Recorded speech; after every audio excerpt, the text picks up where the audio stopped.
और परमाणु संरचना एटॉमिक स्ट्रक्चर में जेड के अकॉर्डिंग जो सबसे मेन इंपॉर्टेंट पॉइंट है वो क्या है? सबसे पहले परमाणु की संरचना को समझाने वाले जितने भी मॉडल हैं और उन मॉडलों में सबसे इंपॉर्टेंट रोल है रदरफोर्ड, जिसका थ्योरी का क्वेश्चन आ सकता है, और सबसे मेन तो बोर है। और बोर मॉडल के अनुसार जो एकल इलेक्ट्रॉनिक स्पीशीज के बारे में रेडियस का कैलकुलेशन है, वेलोसिटी इलेक्ट्रॉन की और एनर्जी वाला, तीनों फॉर्मूले बहुत इंपॉर्टेंट है। इसके साथ ही जो हाइड्रोजन स्पेक्ट्रम है और जो सीरीज है लाइमन बामर पासन ब्रैकेट फर्न, ये बहुत इंपॉर्टेंट है। इसमें जब इलेक्ट्रॉन संक्रमण होता है एक एनर्जी लेवल से दूसरे एनर्जी लेवल में, तो जो फोटोन शामिल होता है उस फोटोन की लैम्डा वाला फॉर्मूला बहुत इंपॉर्टेंट है। और वो फॉर्मूला शायद सभी को पता होगा, 1 lambda are Z square 1/n1 square minus 1/n2 square. बहुत इंपॉर्टेंट है। n1 और n2 यहाँ ऊर्जा स्तर है, एनर्जी लेवल है, बहुत इंपॉर्टेंट है। इसी से अगला क्वेश्चन डी ब्रोगली वाला, डी ब्रोगली हाइपोथेसिस जो इलेक्ट्रॉन और की कण नेचर भी बताती है और इसकी वेव नेचर भी बताती है। इसका जो फॉर्मूला है लैम्डा बराबर h/p वाला मोमेंटम वाला, बहुत इंपॉर्टेंट है। यहाँ p क्या क्या हो सकता है, m × v हो सकता है, √2m ke हो सकता है, ये वाले फॉर्मूले। और चार्ज वाली स्पीशीज के लिए काइनेटिक एनर्जी आवेश चार्ज इनटू वोल्टेज भी होती है, ये वाला फॉर्मूला भी बहुत इंपॉर्टेंट था। और लास्ट इसमें जो टॉपिक जो इंपॉर्टेंट है वो है क्वांटम नंबर। यहाँ का तो इक्वेशन पक्का आता ही है, और क्वांटम नंबर में से n, l, m और s चारों की जानकारी देख के पूछता है कौन सा जोड़ा सही नहीं है। n हमेशा l से बड़ा होता है, हमेशा अपने को पता होता है। n कभी l के बराबर नहीं होता, ये हमें पता होता है। और m की वैल्यू m पर डिपेंड करती है, वो -l से +l होती है, ये मेरे को पता है। ये बहुत इंपॉर्टेंट है। इसी क्वांटम नंबर के साथ इस एटॉमिक स्ट्रक्चर में ये इंपॉर्टेंट है कि एक एटम में कौन से कोश में कितने उपकोश होते हैं और कौन से उपकोश में कितने ऑर्बिटल होते हैं और ऑर्बिटल में कितने इलेक्ट्रॉन होते हैं। nवें कोश में n ही उपकोश होते हैं, nवें कोश में n स्क्वायर ऑर्बिटल होते हैं और nवें कोश में 2n स्क्वायर इलेक्ट्रॉन होते हैं। इसके साथ इलेक्ट्रॉनिक विन्यास से संबंधित इलेक्ट्रॉन कैसे कैसे भरे जाते हैं, उसमें हाफ-बाउ सिद्धांत, n+l वाला नियम, हुंड वाला नियम और पाउली के थ्योरी का स्टेटमेंट आता है, ये बहुत इंपॉर्टेंट है। इनमें से तीनों में से कोई सा भी एक पूछ लेता है। पहले एनर्जी लेवल जहाँ कम होती है उस सब सेल में इलेक्ट्रॉन को क्या किया जाता है, फिल किया जाता है। हुंड कहता है पहले एक एक भरो, पहले क्या नहीं कराओ, स्पिन मत कराओ और स्पिन भी सेम रखो, पहले एक एक इलेक्ट्रॉन भरो।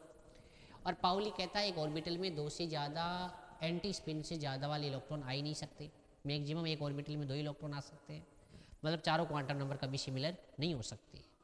बहुत इंपॉर्टेंट है। दूसरा पीरियोडिक टेबल बोले तो आवर्त सारणी, और आवर्त सारणी में जो इंपॉर्टेंट पॉइंट है वो पहला है पोजीशन, एलिमेंट्स की पोजीशन पे क्वेश्चन आ सकता है, वेरी इंपॉर्टेंट है। दूसरा है साइज, एटॉमिक साइज वाला क्वेश्चन आ सकता है, और ये नहीं आता है तो आईपी का क्वेश्चन 100% आता है, और आईपी का नहीं आता तो फिर ईए का आ जाता है, और ईए का नहीं आता तो फिर ईएन का आ जाता है। और ईएन का एक्सपेरिमेंट बहुत इंपॉर्टेंट है, एसिडिक स्ट्रेंथ वाला, अम्लीय सामर्थ्य वाला, बहुत इंपॉर्टेंट है भाई, चाहे वो ऑक्साइड हो, चाहे हाइड्रोक्साइड हो, चाहे नॉन मेटल का हाइड्राइड हो, बहुत इंपॉर्टेंट है। तीसरा केमिकल बॉन्डिंग, पहले मैं इनऑर्गेनिक की बात कर लेता हूँ, हालांकि मैंने एटॉमिक की बात की है पहले। तो सबसे पहले केमिकल बॉन्डिंग, रासायनिक बंध। सबसे पहले आपको बॉन्ड में यही पता होना चाहिए कौन स्ट्रांग है और कौन वीक है, प्रबल और दुर्बल का पता होना चाहिए। सबसे पहले इन बॉन्ड के बेस पे आपको boiling point and melting point देखना आना चाहिए 4 एग्जाम्पलों में से। सबसे बाद में आपको आयनिक बॉन्ड के मेन स्पेसिफिक कैरेक्टर वो आने चाहिए। रासायनिक बॉन्ड में सिग्मा, सहसंयोजक बॉन्ड में सिग्मा और पाई बॉन्ड आना चाहिए। कौन किस अतिव्यापन से बना है, ओवरलैपिंग कौन सा है, अतिव्यापन का प्रकार आना चाहिए। और इनसे भी सबसे इंपॉर्टेंट बात है, आपको एमओटी आनी चाहिए। डायपोल मोमेंट मैंने म्यू बता ही दिया, वो आना चाहिए।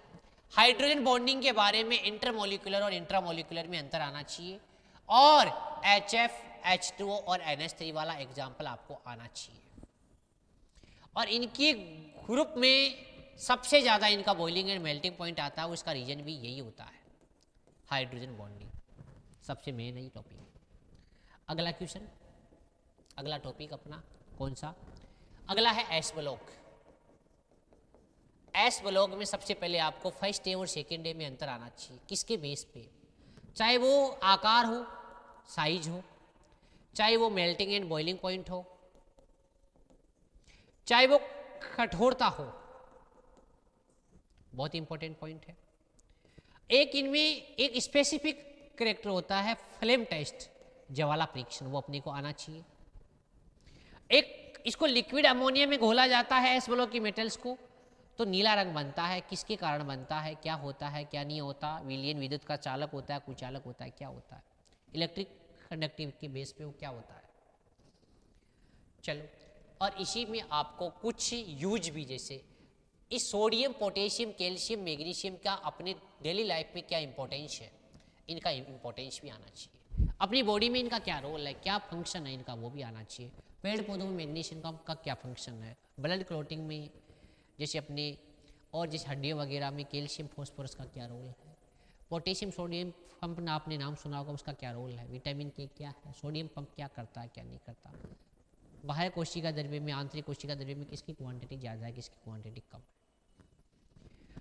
और सबसे फेमस क्वेश्चन है कार्बोनेट के ताप की स्थायित्व का, सल्फेट की पानी में विलेयता का, ये सबसे इंपॉर्टेंट पॉइंट है। फिर बात करते हैं डी ब्लॉक की। डी ब्लॉक में आपको सबसे पहले यही सीखना है कि डी ब्लॉक की मेटल्स की मुख्य विशेषताएं क्या क्या है। इनमें उत्प्रेरकीय गुण सबसे मेन है, ये आपस में मिश्र धातु फॉर्मेशन करती है, मिक्सर मेटल बनाती है, एलॉय मेटल का फॉर्मेशन करती है, मेन है। ये इंटरस्पेशियल कंपाउंड बनाती है, इंटरस्पेशियल कंपाउंड जिसे अंतराकाशी यौगिक कहते हैं वो बनाती है, बहुत इंपॉर्टेंट है। ये ज़्यादातर मैक्सिमम कॉम्प्लेक्स कंपाउंड बनाती है, इसका क्या रीजन है, बहुत इंपॉर्टेंट है। और वेरिएबल ऑक्सीडेशन स्टेट तो इनकी सबसे इंपॉर्टेंट है।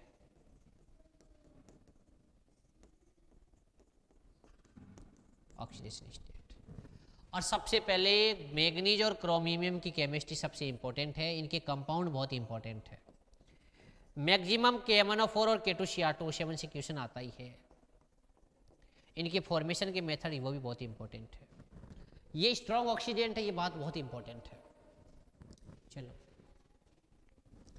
मैं बात करता हूँ कोलॉइडल सॉल्यूशन की, कोलॉइडी विलयन की, ये भी बहुत इंपॉर्टेंट पॉइंट है। सबसे पहले है कोलॉइडी विलयन के प्रकार, बहुत इंपॉर्टेंट है। और सबसे बात तो भौतिक अवस्था के आधार पे सबसे इंपॉर्टेंट है। जो 8 के 8 होते हैं उनके एग्जाम्पल याद होने चाहिए, सोल, जेल, ठोस, सोल, इमल्सन, फॉर्म, ये क्या क्या होते हैं। फिर सबसे पहले इनकी फॉर्मेशन मेथड आपको पता होना चाहिए, कौन कौन सा मेथड यूज होता है। सबसे पहले इनकी क्वालिटी, इनके गुण अपने बहुत इंपॉर्टेंट है। और सबसे इंपॉर्टेंट पहला है कोलिगेटिव प्रॉपर्टीज, बोले तो अणुसंख्यीय गुणधर्म, बहुत इंपॉर्टेंट है। सेकेंड इंपॉर्टेंट है ब्राउनियन गति, जो अब की बार भी आया था, वेरी इंपॉर्टेंट। एक है, तीसरा है टिंडल इफेक्ट। और इसी टिंडल इफेक्ट के बाद अगला पॉइंट आता है वैद्युत कण संचलन, बहुत इंपॉर्टेंट है भाई। इसके बाद एक सबसे अच्छी क्वालिटी होती है कोगुलेशन, स्कंदन, और उसको बताने के लिए जो साइंटिस्ट आया था हार्डी सुल्जे, वो तो बहुत ही इंपॉर्टेंट है। सबसे पहले इस स्कंदन क्षमता को बताने के लिए, लास्ट में रक्षण की क्रिया को बताने के लिए जो एक वर्ड यूज होता है, गोल्डन नंबर, श्रवण संख्या, श्रवण संख्या बहुत इंपॉर्टेंट है। और लास्ट में कोलॉइडल एग्जाम्पल, और एग्जाम्पल के साथ यूज क्या क्या है कोलॉइडल का, उसको भी एक बार देखना चाहिए। अगला बाद में बात करते हैं मेटलर्जी, धातु कर्म। मेटलर्जी, सबसे पहले मेटल्स में जो वर्ड यूज होते हैं, मिनरल खनिज, अयस्क और फ्लक्स गालक और सलेग जिसे बोलते हैं धातुमल, वर्ड बहुत इंपॉर्टेंट है भाई। और बाहर से जो अयस्क में मेटल्स के अतिरिक्त जो इम्प्योरिटीज होती है, जिसे मैट्रिक्स बोलते हैं, जिसे गैंग बोलते हैं, वो भी बहुत इंपॉर्टेंट है। इसके बाद मेटलर्जी में सबसे इंपॉर्टेंट इसके पॉइंट है, सबसे पहले अपने पास और होता है, सबसे पहले उसका कंसंट्रेशन किया जाता है। कौन कौन से मेथड यूज होते हैं वो बहुत इंपॉर्टेंट है। 4 मेथड यूज होते थे। पहला फैन फलोवन मेथड, झाग पलवन विधि। दूसरा गुरुत्वीय पृथक्करण विधि, जिसे लेविगेशन भी कहते हैं। थर्ड मैग्नेटिक चुंबकीय पृथक्करण विधि, सेपरेशन किसके बेस पे किया जाता है। और फोर्थ है हीचिंग, जिसे निक्षालन भी बोलते हैं। ये होता है Ag, Au और एल्यूमिनियम के लिए। झाग पलवन विधि सबको पता है, ये तो हर बार आता है। किन के और के लिए? सल्फाइड और के लिए। गुरुत्वीय पृथक्करण विधि कार्बोनेट के लिए, ऑक्साइड अयस्कों के लिए। चुंबकीय पृथक्करण विधि आयरन की और है उनके लिए। ये मैंने बता ही दिया। पहले अपने को क्या प्राप्त होगा? जो सांद्रित अयस्क प्राप्त होगा, सांद्रण से कंसंट्रेट और मिलेगा, उसका ऑक्सीकरण किया जाता है। ऑक्सीकरण ऑक्सीजन की प्रेजेंस में भी हो सकता है, एब्सेंट में भी हो सकता है। प्रेजेंस में होता है उसे बोलते हैं भर्जन, और अनुपस्थित में होता है उसे निष्ठापन, रोस्टिंग और कैल्सिनेशन। फिर अपने को सबसे पहले ऑक्साइड अयस्क मिलेगा, ऑक्सीकरण हो जाएगा, फिर इसका रिडक्शन करना पड़ेगा। फिर इम्प्योर मेटल मिलेगी, अशुद्ध धातु मिलेगी, फिर उसका प्यूरिफिकेशन करना पड़ेगा, शुद्धिकरण, और लास्ट में अपने को प्राप्त हो जाएगी प्योर मेटल, शुद्ध धातु। इसका मतलब ये इंपॉर्टेंट है कि प्यूरिफिकेशन के मेथड कौन कौन से हैं, वो भी बहुत इंपॉर्टेंट है। और अपने अकॉर्डिंग, जेट के अकॉर्डिंग आपको कॉपर का, एल्यूमिनियम का, और इसके अलावा आयरन का और थोड़ा बहुत जिंक का देख लेना। इनकी मेटलर्जी अपने को आनी चाहिए। Ag का भी थोड़ा बहुत इंपॉर्टेंट है। सबसे पहले उनके और पढ़ो, कंसंट्रेशन कौन सा मेथड है, रिडक्शन का कौन सा मेथड है, प्यूरिफिकेशन का कौन सा मेथड है, और सबसे मेन है जो मेटल्स है उनके और अपने को पता होने चाहिए। और सबसे पहला क्वेश्चन ये है इस टॉपिक का, सबसे पहले मेटल्स के और अपने को याद होने चाहिए, कौन सी मेटल का कौन सा और है, कंसंट्रेशन के कौन कौन से मेथड यूज होते हैं, प्यूरिफिकेशन में कौन कौन से मेथड यूज होते हैं, ये अपने को पता होना चाहिए। इसके अलावा मैं बात करता हूँ फिजिकल केमिस्ट्री में केमिकल इक्विलिब्रियम, रासायनिक साम्य। और रासायनिक साम्य चैप्टर में आपको सबसे पहले इक्विलिब्रियम स्टेज का ही पता होना चाहिए। साम्य अवस्था की क्या क्या पहचान है, कहाँ Rf बराबर Rb होता है, डेल G बराबर 0 होता है, बंद पात्र होना चाहिए, रिएक्शन रिवर्सिबल होनी चाहिए, उत्क्रमणीय अभिक्रिया होनी चाहिए। दूसरा पॉइंट है साम्य पर आप इक्विलिब्रियम कांस्टेंट लिखोगे, साम्य स्थिरांक लिखोगे, और साम्य स्थिरांक को कंसंट्रेशन और पार्शियल प्रेशर दोनों के स्टेप में लिखोगे, बहुत इंपॉर्टेंट है। कोई भी केमिकल रिएक्शन दे रखी होगी आपको, रासायनिक अभिक्रिया दे रखी होगी, उस रासायनिक अभिक्रिया के लिए आपको केपी और केसी लिखना आना चाहिए। सबसे पहले उसमें आपको डेल एन जी चेक करना आना चाहिए। डेल एन जी का मतलब है आपको गैस के मोल ही लेने पड़ेंगे, क्योंकि सॉलिड और लिक्विड का कंसंट्रेशन क्या होता है, कांस्टेंट रिएक्शन के दौरान, तो जो वेरिएबल है वही वैल्यू ली जाती है हमेशा। बहुत इंपॉर्टेंट है, पहला टॉपिक यही है। और केपी केसी की वैल्यू चेक की जाती है, कौन बड़ा है कौन छोटा है कौन बराबर है आपस में, ये चेक किया जाता है। पहला पॉइंट, दूसरा पॉइंट, तीसरा। हर टॉपिक में कौन सा पॉइंट इंपॉर्टेंट है। अगला ला सतालिए का नियम, और ला सतालिए के नियम में सबसे पहले साम्य अवस्था को प्रभावित करने वाले कारक, ताप का प्रभाव कैसे देखते हैं, दाब का प्रभाव कैसे देखते हैं, अक्रिय गैस मिलाने का प्रभाव कैसे देखते हैं, और सांद्रता का प्रभाव कैसे देखते हैं। कंसंट्रेशन का, बहुत इंपॉर्टेंट है।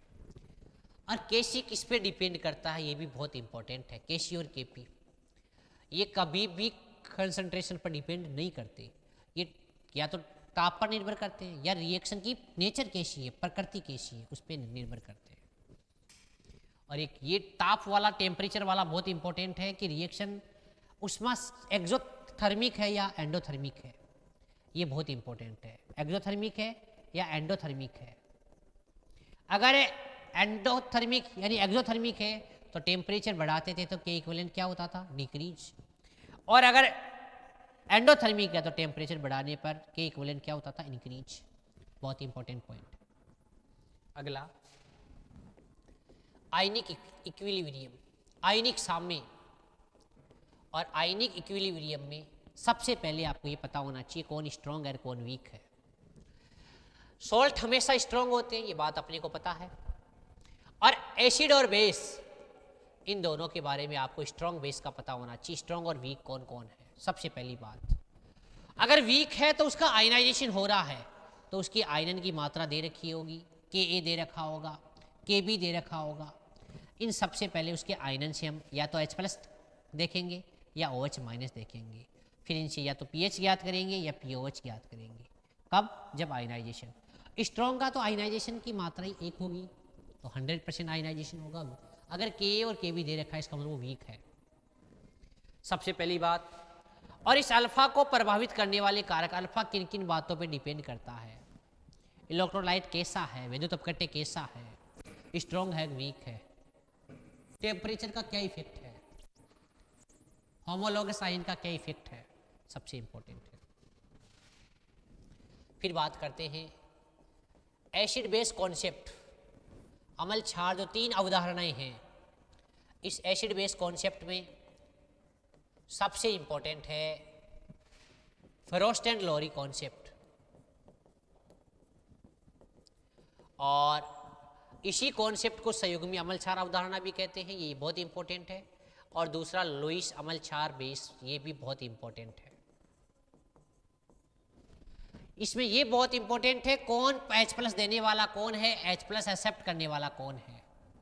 इसमें ये बात इंपॉर्टेंट है लोन पेयर देने वाला कौन है और लोन पेयर लेने वाला कौन है, दोनों में क्या अंतर है, उस बेस पे पढ़ाई करनी पड़ेगी।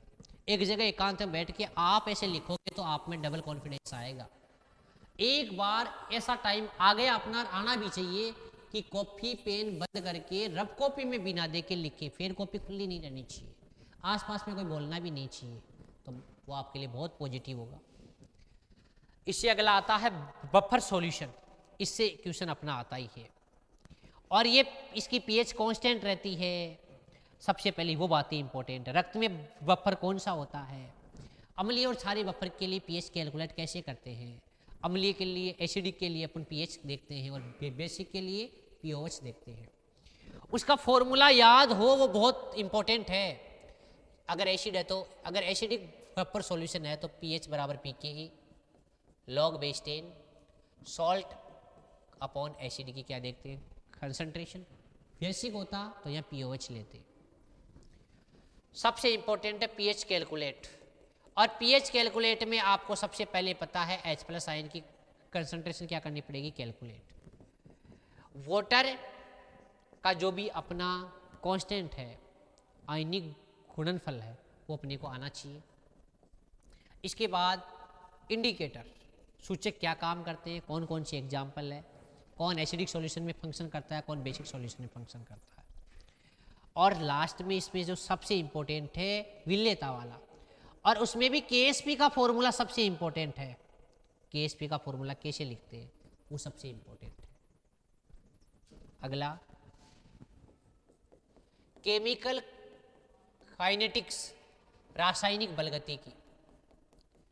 रासायनिक बलगतिकी में सबसे पहले इंपॉर्टेंट है कि अपने रेट ऑफ रिएक्शन या दर समीकरण कोटि उसी के लिए निकालते हैं जो स्लो स्टेप होता है, जो धीमा पद होता है। बहुत इंपॉर्टेंट बात है।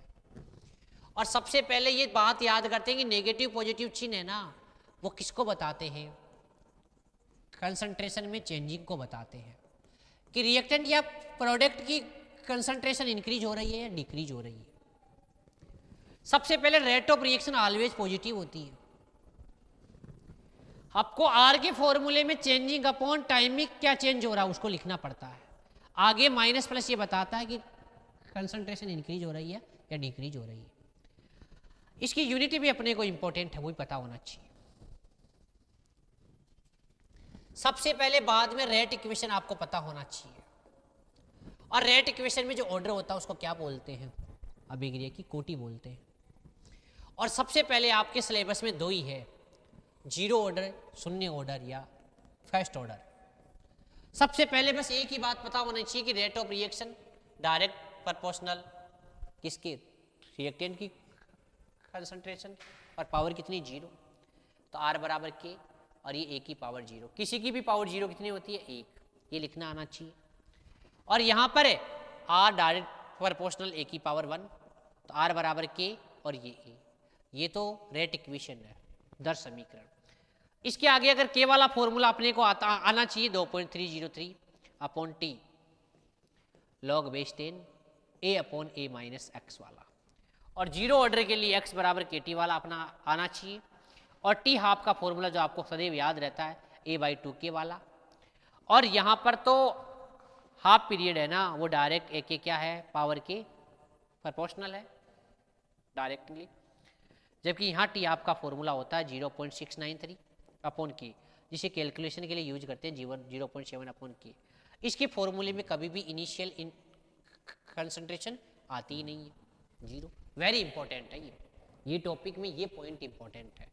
टॉपिक भी लिख रहा हूँ और उसमें इंपॉर्टेंट पॉइंट भी लिख रहा हूँ, ये इंपॉर्टेंट है। और सबसे पहले लास्ट में यही बात, के बराबर A E minus E A upon R T.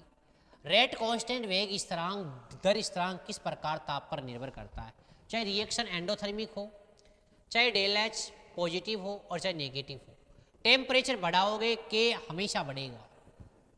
और आपको भी पता है अगर डिग्री सेंटीग्रेड में आप 10 डिग्री सेंटीग्रेड की ग्रोथ करते हो तो रेट ऑफ रिएक्शन 2 से 3 गुना होगी, और के भी 2 से 3 गुना हो जाएगा। ये वेरी टॉपिक में ये बात इंपॉर्टेंट है, वेरी इंपॉर्टेंट। अगला हमें पता है ऊष्मा गति की, थर्मोडायनेमिक्स। सबसे पहले रिएक्शन की जो हीट होती है, अभिक्रिया की जो ऊष्मा होती है, वो बहुत इंपॉर्टेंट है। सबसे पहले डेल एच कब लिखा जाता है, यही बहुत इंपॉर्टेंट है। और डेल एच को क्यूपी भी बोलते हैं, ये बहुत इंपॉर्टेंट है, बहुत इंपॉर्टेंट है। और डेली को अपन क्यू ही बोलते हैं, कब कौन सी हीट होती है, बहुत इंपॉर्टेंट है। कहाँ सीपी आता है, कहाँ सीवी आता है, बहुत इंपॉर्टेंट है। और फ्लोट वो तो आपको आना ही चाहिए, डेल ई बराबर क्यू प्लस डब्ल्यू। अब ये तो आता तो है, लेकिन इस टॉपिक में ये पॉइंट इंपॉर्टेंट है कि सबकी यूनिट सेम होनी चाहिए। कैलोरी में तो कैलोरी में होना चाहिए, जूल में तो जूल में होना चाहिए। और इनके साइन चिन्ह बहुत इंपॉर्टेंट है, और चिन्ह में वो इंपॉर्टेंट है कि ये केवल किस पे डिपेंड करती है, टेम्परेचर पर। ये अगर Q नेगेटिव भी हो सकता है, Q पॉजिटिव भी हो सकता है, एब्जॉर्ब हो रही है, एक बाहर निकल रही है। ये डिपेंड करता है माइनस पी डेल वी, ये डिपेंड करता है कि कॉन्ट्रैक्शन हो रहा है यानी संकुचन हो रहा है, और संकुचन वाला तो हमेशा ही क्या होता है, हर सार वाला तो हमेशा क्या होता है, नेगेटिव, और संकुचन वाला पॉजिटिव, इसमें केमिस्ट्री में। इसके बाद अपना जो इंपॉर्टेंट पॉइंट है वो इंपॉर्टेंट पॉइंट है हैश रूल, हैश नियम, बहुत इंपॉर्टेंट है। किस दौरान किस प्रकार एक केमिकल रिएक्शन की एनर्जी स्थिर रहती है, चाहे स्टेप कितनी ज़्यादा हो, एक से ज़्यादा स्टेप में वो कंप्लीट हो, तो किस प्रकार ये बोलता है। इसके बाद इंपॉर्टेंट है एंट्रोपी, और एंट्रोपी का ये फॉर्मूला बहुत इंपॉर्टेंट है, इसकी यूनिट भी बहुत इंपॉर्टेंट है। और सबसे लास्ट डेल जी वाला, ये del H minus T del H वाला तो सबसे इंपॉर्टेंट है। स्पॉन्टेनियस नॉन स्पॉन्टेनियस, सहुतः और असहुतः की कंडीशन, सहुतः के लिए डेल जी हमेशा नेगेटिव होना चाहिए, ये वाली बात बहुत इंपॉर्टेंट है। ये पॉइंट इंपॉर्टेंट है कि डेल जी बराबर जीरो पर इक्विलिब्रियम आता है, बहुत इंपॉर्टेंट है। डेल जी नॉट जीरो नहीं है, डेल जी जीरो है, बहुत इंपॉर्टेंट बात है। और एक आपको पता है डेल एच और डेल ई में जो रिलेशन वाला फॉर्मूला होता है किसी भी रिएक्शन के लिए सबसे इंपॉर्टेंट होता है। यहाँ भी डेल एन जी चेक करना पड़ता है, डेल एच ज़्यादा है, डेल ई ज़्यादा है, कौन है। और ये बात इंपॉर्टेंट है कि ये स्थिर दाब की होती है और ये स्थिर आयतन की होती है, बहुत इंपॉर्टेंट पॉइंट।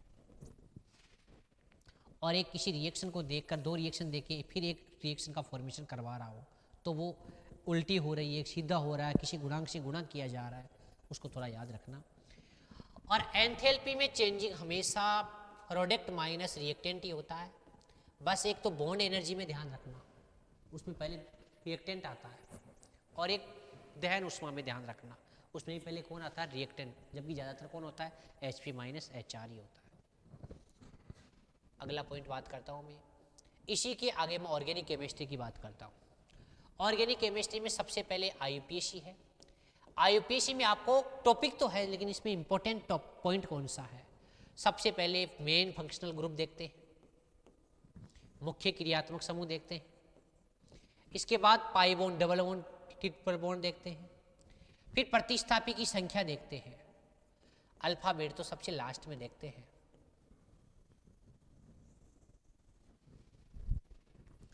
सबसे पहले वरीयता सारणी आपको याद होनी चाहिए, कौन मेन फंक्शनल ग्रुप होगा, सबसे इंपॉर्टेंट है। और एक ये इंपॉर्टेंट होना चाहिए कि कौन कौन से ग्रुप ऐसे हैं जिनको तो एक नंबर देना ही पड़ता है। एसिड और एसिड के व्युत्पन्न हैं जिनमें कार्बन से स्टार्ट हो, एल्डिहाइड को भी एक नंबर देना पड़ता है, साइनाइड को भी एक नंबर देना पड़ता है। तो ऐसे मेन फंक्शनल ग्रुप ये भी याद होने चाहिए जिनके कार्बन को सदैव एक नंबर देना पड़ता है। आइसोमेरिज्म में आपको सबसे पहले टॉपिक तो है, उस टॉपिक में इंपॉर्टेंट बात यह है कि सबसे पहले मॉलिक्यूलर फॉर्मूला सेम होना चाहिए। अणुसूत्र तो एक समान देखो आप, आइसोमर हो ही कौन सकते हैं आपस में जिनका मॉलिक्यूलर फॉर्मूला क्या होना चाहिए, सेम। इससे अगली बात करें, सबसे पहले स्ट्रक्चरल की आपको पता होना चाहिए, श्रृंखला के क्या लिए क्या होना चाहिए, रूट वर्ड ही अलग अलग होना चाहिए। रूट वर्ड क्या होना चाहिए, अलग अलग। अगर पोजीशन की बात करें तो पोजीशन में तो फंक्शनल ग्रुप भी अलग अलग हो सकता है, पाई बॉन्ड भी अलग अलग हो सकता है, और परफिक्स भी अलग अलग हो सकता है, प्रतिस्थापी भी अलग अलग हो सकता है। आपको नहीं पता फंक्शनल ग्रुप आइसोमर में तो फंक्शनल ग्रुप ही अलग अलग होनी चाहिए, और मेटामर में, मध्यावयवता में ऐसे ग्रुप आने चाहिए जिसमें बीच वाले ग्रुप से दोनों साइड अलग अलग हो, दोनों ग्रुप अलग अलग हो। ये ग्रुप अपने को पता होना चाहिए, ये हिंट है इसमें पॉइंट में। सबसे पहले वल्ले में तो एक खुली होनी चाहिए, एक बंद होनी चाहिए, उसको बोलते हैं वल्ले श्रृंखला समावयवता। सबसे इंपॉर्टेंट इसमें चलावयवता।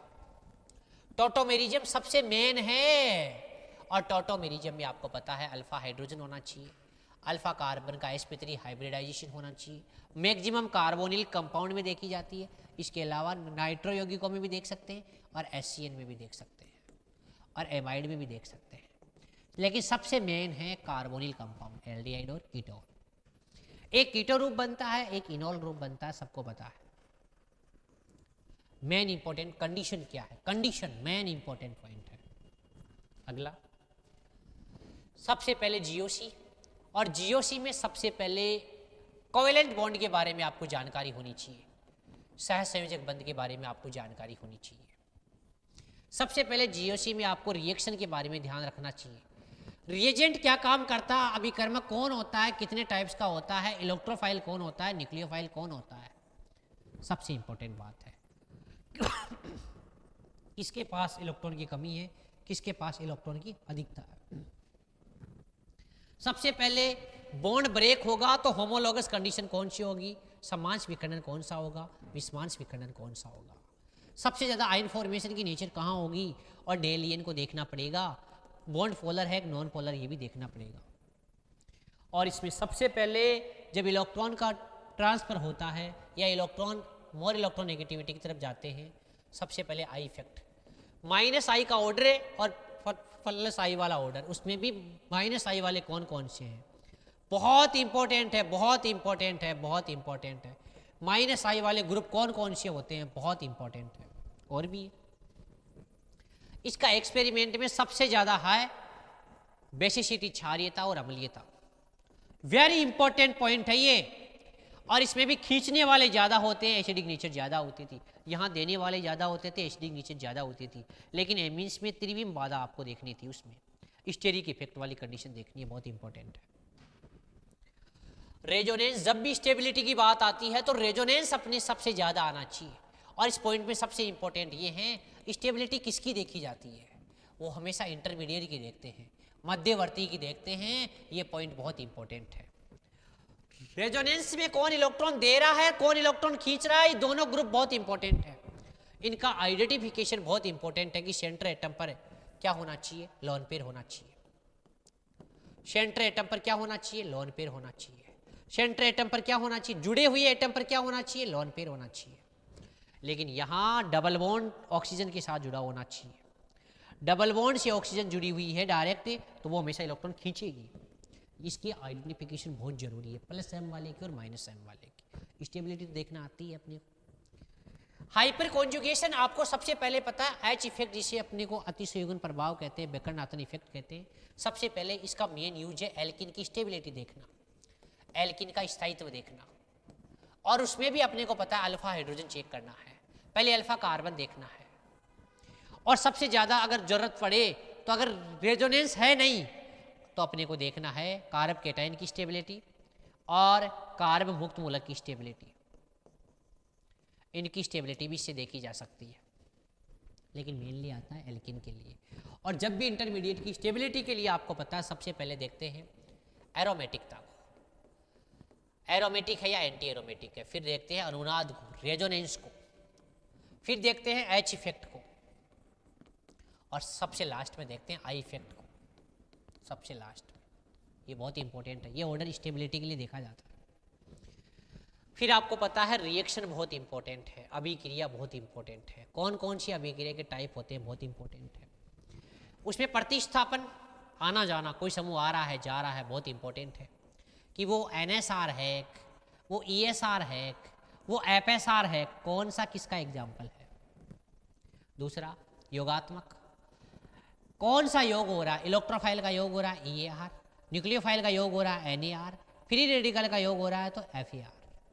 और तीसरी इंपॉर्टेंट है एलिमिनेशन, विलोपन, स्ट्रॉन्ग बेस है या एक्वस बेस है, कौन सा है, E1 और E2। और सबसे लास्ट में है रीअरेंजमेंट वाली, पुनर्विन्यास वाली। इलेक्ट्रोमेरिक का आपको एक बस ऐसा नॉलेज होना चाहिए कि मोर इलेक्ट्रॉन नेगेटिविटी की तरफ जो इलेक्ट्रॉन है उनका ट्रांसफर होना किसकी प्रेजेंस में, रिएजेंट की प्रेजेंट में, चाहे वो इलेक्ट्रोफाइल हो चाहे वो न्यूक्लियोफाइल हो। सबसे पहले हाइड्रोकार्बन, और हाइड्रोकार्बन में सबसे पहले एल्केन, फिर एल्किन, फिर एल्काइन। इसमें क्या इंपॉर्टेंट है वो बात सीखो एक बार। एल्केन में सबसे पहले फॉर्मेशन मेथड, निर्माण की विधियां कौन कौन सी है। एल्केन ज़्यादा बहुत कम क्रियाशील है, इसकी क्वालिटी के बारे में पता होना चाहिए। और इसकी मेन केमिकल रिएक्शन कौन सी है, FSR, उसके बारे में पता होना चाहिए। एल्किन के फॉर्मेशन मेथड बहुत इंपॉर्टेंट है, एलिमिनेशन से इसका निर्माण होता है, बहुत इंपॉर्टेंट है। इसकी केमिकल रिएक्शन में मार्कोनी हाफ रूल और anti Markovnikov half rule follow होता है। और एंटी मार्कोनी केवल HBr H2O2 की प्रेजेंस में फॉलो होता है, बहुत इंपॉर्टेंट है। और MKR में कार्बोनाइन का रीअरेंजमेंट होता है, बहुत इंपॉर्टेंट है। कार्बोनाइन का पुनर्विन्यास जहाँ जहाँ होता है, बहुत इंपॉर्टेंट है। एल्काइन में फॉर्मेशन मेथड के साथ साथ इनकी एसिडिक नेचर की रिएक्शन बहुत इंपॉर्टेंट है। अम्लीय प्रकृति की जो भी रिएक्शन थी, दो अमोनियम हाइड्रोक्साइड वाली और सिल्वर नाइट्रेट, जिसे टोलेन रिएजेंट कहते हैं, और क्यूप्रस क्लोराइड वाली रिएक्शन बहुत इंपॉर्टेंट थी, जो 1 एल्काइन की अम्लीय प्रकृति को बताती थी। इसके अलावा एल्किल हैलाइड की बात करता हूँ।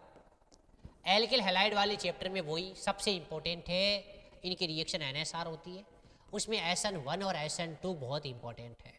इनका ऑर्डर बहुत इंपॉर्टेंट, रिएक्टिविटी का ऑर्डर, अनुनाद वाले आगे आगे आते हैं। SN1 के लिए कौन सा है, 3 डिग्री, 2 डिग्री, 1 डिग्री वाला, और यहाँ भीड़ कम होनी चाहिए तो वो तो 1 डिग्री वाला, 2 डिग्री वाला और 3 डिग्री वाला बताया था क्लास में, बहुत इंपॉर्टेंट है। और इसमें जो रिएक्शन है उसमें डार्जन प्रोसेस है, बहुत इंपॉर्टेंट है। फिंकेस्टाइन है, बहुत इंपॉर्टेंट है। और लास्ट में एरिल हैलाइड वाली शेंडमेयर और गाटरमान बहुत इंपॉर्टेंट है, बहुत इंपॉर्टेंट है। और वो जो आसानी से NSR देते नहीं है, वो वाले पॉइंट बहुत इंपॉर्टेंट है, चाहे एरिल हैलाइड हो, क्योंकि लोन पेयर रेजोनेंस में पार्टिसिपेट कर रही है, पार्शियल क्या आ जाएगा, सिग्मा के साथ पाई आ जाएगा, आसानी से बाहर निकलेगा नहीं। ऐसे ही वाइनिल हैलाइड वाला है, लोन पेयर रेजोनेंस में पार्टिसिपेट कर रहे हैं। ऐसे एसिटिनिल हैलाइड वाला है, ये आसानी से NSR देते नहीं है, बहुत इंपॉर्टेंट पॉइंट है, बहुत ही इंपॉर्टेंट है, टॉपिक में पॉइंट इंपॉर्टेंट है। अगला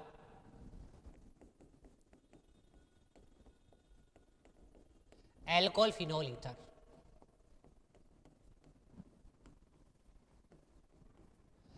सबसे पहले हाइड्रोजन बॉन्ड आपको पता है अल्कोहल में, तो पहले बॉइलिंग एंड मेल्टिंग पॉइंट, साथ में सोल्युबिलिटी, विलेयता का वाला, भीड़ नहीं होनी चाहिए, कम से कम होनी चाहिए, अट्रैक्शन ज़्यादा होना चाहिए, 1 डिग्री 2 डिग्री 3 डिग्री, पहला टॉपिक में पहला पॉइंट इंपॉर्टेंट।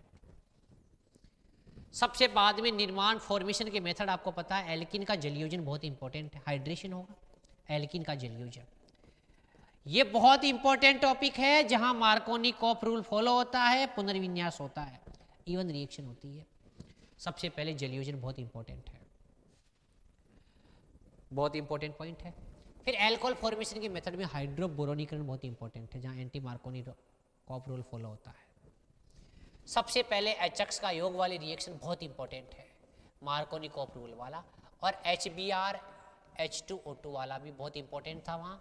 और यहाँ सबसे पहले मैं एल्कोहल वाले में बात करता हूँ, PCl5 के साथ रिएक्शन पे क्या होता है, PCl3 के साथ रिएक्शन पर क्या होता है, SOCl2 के साथ रिएक्शन पर क्या होता है। और सबसे इंपॉर्टेंट है एस्ट्रिफिकेशन, एस्ट्रीकरण। फिनोल में फिनोल के फॉर्मेशन मेथड बहुत इंपॉर्टेंट है, जिंक वाली रिएक्शन बहुत इंपॉर्टेंट है फिनोल के साथ, केमिकल रिएक्शन वाली, और 2 रिएक्शन जिसमें सैलिसिलिक एसिड बनता है, कोल्बिसिमिट और राइमाटीमान, बहुत इंपॉर्टेंट है राइमाटीमान। और एल्कोहल के टेस्ट के लिए 1 डिग्री 2 डिग्री 3 डिग्री एल्कोहल का जो टेस्ट होता है, ल्यूकास रिएजेंट, जिसे ल्यूकास अभिकर्मक कहते हैं, वेरी इंपॉर्टेंट, जो एल्कोहल की क्रियाशीलता को बताता है, जो स्टेबिलिटी ऑफ कार्ब कैटायन पे डिपेंड करता है। और 3 डिग्री एल्कोहल सबसे ज़्यादा क्रियाशील होता है, फिर 2 डिग्री होता है, फिर 1 डिग्री होता है, इंपॉर्टेंट पॉइंट है। ईथर वाले चैप्टर में तो एक ही बात है, दोनों ये असमित ईथर है, और इसकी रिएक्शन जब HI के साथ होती है तो बहुत इंपॉर्टेंट है, रिएक्शन फॉलो होती है SN2, बहुत इंपॉर्टेंट है। अगर 3 डिग्री कार्ब कैटायन बन रहा हो तो फिर SN1 फॉलो होती है, बहुत इंपॉर्टेंट है।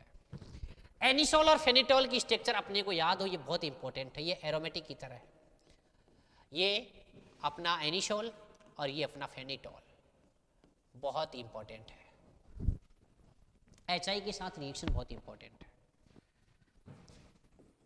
कार्बोनिल यौगिकों में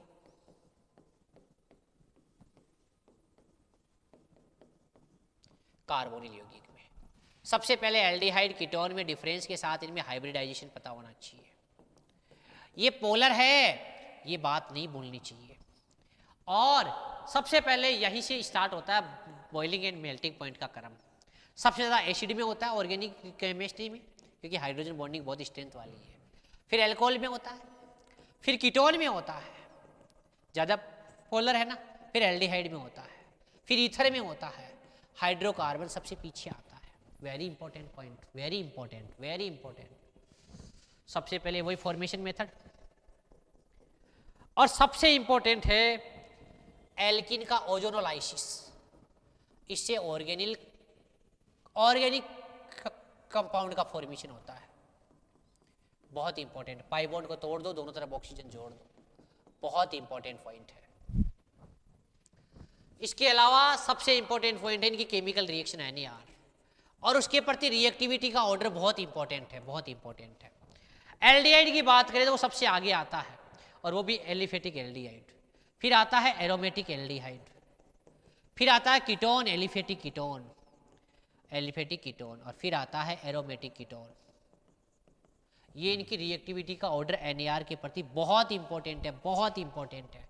और फॉर्मल्डिहाइड सबसे आगे आते हैं, याद करो, pi electron more electron negativity की तरफ आने वाला न्यूक्लियोफाइल वहाँ जुड़ेगा जहाँ पर इलेक्ट्रॉन की डेफिशिएंसी ज़्यादा होगी, पॉजिटिव चार्ज ज़्यादा होगा। अगले पॉइंट की बात करते हैं, एल्डिहाइड की या कीटोन की जो NH2 के साथ रिएक्शन आती है, अमोनिया वेतुपनों के साथ जो रिएक्शन आती है, हाइड्राजीन ऑक्सीजन सिर्फ 4 ये बनते हैं, बहुत इंपॉर्टेंट है। और इनका ऑक्सीकरण, दुर्बल ऑक्सीकारकों द्वारा इनका ऑक्सीकरण होता है ना, ये बहुत इंपॉर्टेंट होता है। और वीक ऑक्सीडेंट होते हैं, दुर्बल ऑक्सीकारक होते हैं, ये केवल एल्डिहाइड का ऑक्सीकरण करते हैं, जैसे टोलेन रीजेंट, जैसे शिप अभिकर्मक, जैसे बेनेडिक्ट सॉल्यूशन और जैसे फेलिंग सॉल्यूशन, ये केवल एल्डिहाइड का ऑक्सीडेशन करते हैं, कीटोन का नहीं करते, इसीलिए इनको एल्डिहाइड कीटोन में अंतर करने में काम में लेते हैं, वेरी इंपॉर्टेंट है। ये केवल एल्डिहाइड का ऑक्सीडेशन करते हैं। रिएक्शन में 2 ही इंपॉर्टेंट है, पहले कहनी जा रहा हूं, सबसे पहले कंसंट्रेट बेस लेते हैं, स्ट्रॉन्ग बेस लेते हैं, और अल्फा हाइड्रोजन रहित वाला नहीं होना चाहिए, केवल एल्डिहाइड लेते हैं।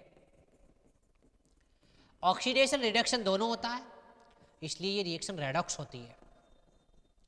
अम्ल नहीं बनता, अम्ल बेस के साथ रिएक्शन करके सॉल्ट बना लेता है, और एक अल्कोहल बनता है। जो ज़्यादा क्रियाशील होता है उसका ऑक्सीडेशन होता है, जो कम क्रियाशील होता है उसका अपचयन होता है। बस कहनी जा रहा हूं कहाँ होती है, अल्फा हाइड्रोजन रहित एल्डिहाइड होना चाहिए। मॉलिक्यूल एक नहीं, स्टार्टिंग में रिएक्टेंट के 2 मॉलिक्यूल लेते हैं। एल्डोल कंडेंसेशन बहुत इंपॉर्टेंट है, बहुत इंपॉर्टेंट है। एल्डोल कंडेंसेशन बहुत इंपॉर्टेंट है। स्टार्टिंग में 2 मॉलिक्यूल, अल्फा हाइड्रोजन होना चाहिए, एल्डिहाइड भी हो सकता है, कीटोन भी हो सकता है, ये कंडीशन याद होनी चाहिए। सबसे पहले एल्डोल का मतलब एल्डिहाइड भी है और अल्कोहल भी है। संघनन का मतलब है H2O का बाहर निकल जाना अल्फा बीटा से और एल्किन बन जाना, और एल्किन को बोलते हैं असंतृप्त एल्डिहाइड या कीटोन। असंतृप्त बोलते हैं ना, एल्डिहाइड या कीटोन बनता है। चलो भाई, अगला एक हेलोफोरम रिएक्शन भी बहुत इंपॉर्टेंट है। हेलोफोरम जिसे ज्यादातर आइडोफोरम बोलते हैं, CHI थोड़ी काम में लेते हैं ना, आइडोफोरम। याद करो क्या कंडीशन थी, या तो 2L के नॉन होना चाहिए या 2L के नॉन होना चाहिए, 2L के नॉन होना चाहिए। आपको पता है इसके बाद जो मेन रिएक्शन है, Etard reaction, Stephen reaction, Rosenmund reaction, Friedel Crafts acylation,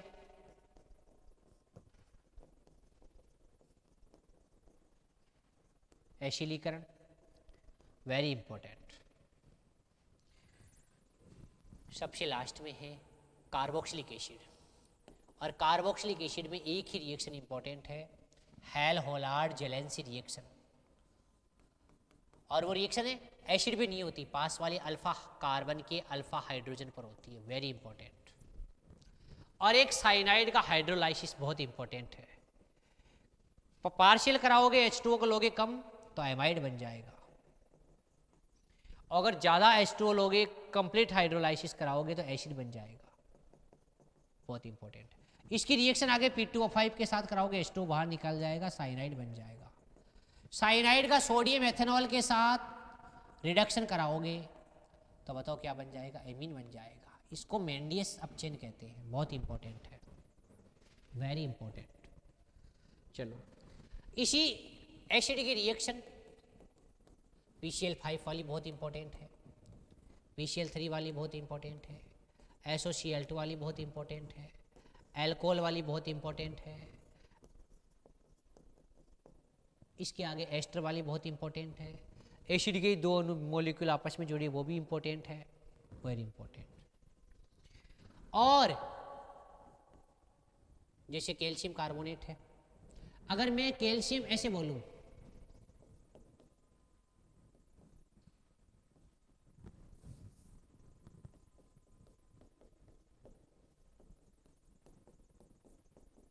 ये कैल्शियम फॉर्मेट है, इसको हीट दे दिया, गर्म किया, -CaCO3 बाहर निकलता था तो फॉर्म एल्डिहाइड बनता था। ड्राई डिस्टिलेशन कर रहे हैं, शुष्क आस्कोल। कैल्शियम एसीटेट ले लिया, याद करो CaCO3 बाहर निकलता था,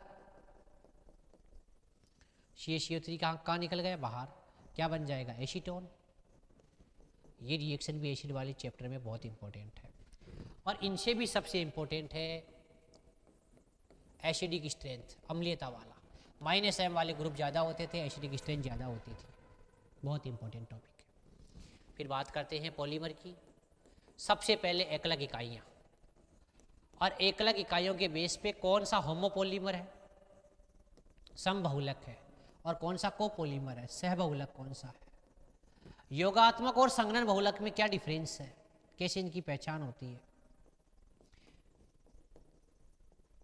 और सबसे इंपॉर्टेंट एकलक इकाइयाँ हैं, मोनोमर कौन कौन है। सबसे इंपॉर्टेंट पॉलीमर मैं बता देता हूँ, नायलॉन 66 जो एक प्रकार का संघनन पॉलीमर है, पॉलीएमाइड है क्योंकि इसमें एमाइड बॉन्ड होता है। डेक्रोन या टेरिलीन एक पॉलीएस्टर है जिसे टेरिलीन भी कहते हैं, इसकी एकलक इकाइयाँ बहुत इंपॉर्टेंट है। नायलॉन 6 भी बहुत इंपॉर्टेंट है, नायलॉन 210 भी बहुत इंपॉर्टेंट है, टेफ्लॉन भी बहुत इंपॉर्टेंट है, बेकेलाइट भी बहुत इंपॉर्टेंट है, और प्राकृतिक रबर आइसोप्रीन जिसकी एकलक इकाई, जिसकी IPC नाम भी बहुत इंपॉर्टेंट है। ब्यूना N और ब्यूना S भी बहुत इंपॉर्टेंट है। एकलक इकाइयाँ बहुत इंपॉर्टेंट है। कभी कभार इनका यूज, लेकिन ज़्यादातर एकलक इकाई पूछता है, और कौन सा बहुलक है ये ज़्यादा पूछता है, एग्जाम्पल पूछता है बस। दैनिक जीवन में रसायन में सबसे इंपॉर्टेंट है प्रशांतक और एंटीबायोटिक, ब्रॉड स्पेक्ट्रम वाली, ये बहुत इंपॉर्टेंट है। इसके अलावा प्रशांतक के साथ इसमें जो इंपॉर्टेंट है प्रतिरोधी का भी एग्जाम्पल पूछ लिया जाता है, और कभी कभार मधुरक का भी एग्जाम्पल आ जाता है। 2-3 साल पहले डाई भी आया था, रंजक भी आया था, लेकिन आज की तारीख में तीनों पॉइंट बहुत इंपॉर्टेंट है। टेट्रासाइक्लिन, क्रोमलोरोमेफेनिकोल, कौन कौन सी एंटीबायोटिक क्या क्या फंक्शन करती है, प्रतिरोधी की मात्रा, क्वांटिटी, फिनोल वाला एग्जाम्पल बहुत इंपॉर्टेंट है। और थोड़ा बहुत आपको बायोमोलिक्यूल जैव अणु है, उसमें मोनोसेकेराइड कौन कौन है, डाइसेकेराइड कौन कौन है, किस किस से मिलकर बना है, और डाइसेकेराइड कौन कौन से हैं। जैसे मैं बात करूं, माल्टोज किस किस से मिलकर बना है, लैक्टोज किस किस से मिलकर बना है, सुक्रोज किस किस से मिलकर बना है, बहुत इंपॉर्टेंट है। और पॉलीसेकेराइड में किसकी एकलक इकाई क्या है, बहुत इंपॉर्टेंट है। ग्लाइकोसाइडिक बॉन्ड कहाँ कहाँ देखने को मिलता है, पेप्टाइड बॉन्ड कहाँ देखने को मिलता है, बहुत इंपॉर्टेंट है। DNA RNA में फॉस्फोडाइएस्टर बॉन्ड भी होता है, न्यूक्लिक एसिड में, बहुत इंपॉर्टेंट है। और लास्ट बात बताना चाहूँगा सोहिल केमिस्ट्री की, सबसे इंपॉर्टेंट पॉइंट है सूक्ष्म जीव वाला, क्वेश्चन आता ही है। जैव उर्वरक वाला, जैव उर्वरक कौन सा है, बहुत इंपॉर्टेंट है। खाद्य रंजक या खाद्य परिरक्षक बहुत इंपॉर्टेंट है। लवणों का एब्जॉर्प्शन होता है जो SAR वाला फॉर्मूला है, बहुत इंपॉर्टेंट है। चालकता के बेस पे, EC के बेस पे किस प्रकार EC की वैल्यू लवणीय क्षारीय मृदाओं के लिए ज़्यादा होती है, कम होती है, बहुत इंपॉर्टेंट है। एक पोषक तत्वों का क्वेश्चन आता है, सबसे इंपॉर्टेंट है। एक मर्दा कोलोइड में मर्दा कोलोइड अभिक्रिया आती है, बहुत इंपॉर्टेंट है। एक केओलिनाइट, मॉन्ट मोरिलोनाइट, इयोलिनाइट वाला, उनका फॉर्मूला इंपॉर्टेंट है, सूत्र बहुत इंपॉर्टेंट है। एक किस उर्वरक में कितना % कोई एलिमेंट होता है, वो बहुत इंपॉर्टेंट है, वेरी इंपॉर्टेंट है वो, वेरी इंपॉर्टेंट। और कई बार अपनी मर्दा के संगठन का परसेंटेज ही पूछ लेता है। ये इन टॉपिकों से आज दिन तक क्वेश्चन आ रहा है। तो भैया इस क्लास को आप ध्यान से देखिए, टॉपिक मैंने बताया है, टॉपिक में जो पॉइंट बताया है उसको एक बार ध्यान से सीखिए, समझिए। ये वीडियो, ये क्लास आपके लिए बहुत इंपॉर्टेंट साबित होने वाली है। इसी के बेस पे आप 38-39 क्वेश्चनों तक पहुंच सकते हो और कॉन्फिडेंस भी ला सकते हो। इस मेहनत हमारी मेहनत, आपकी मेरी मेहनत, सिस्टम की मेहनत, संस्था की मेहनत काम कब आएगी? जब आप इसको फॉलो करोगे। Thank you, best of luck.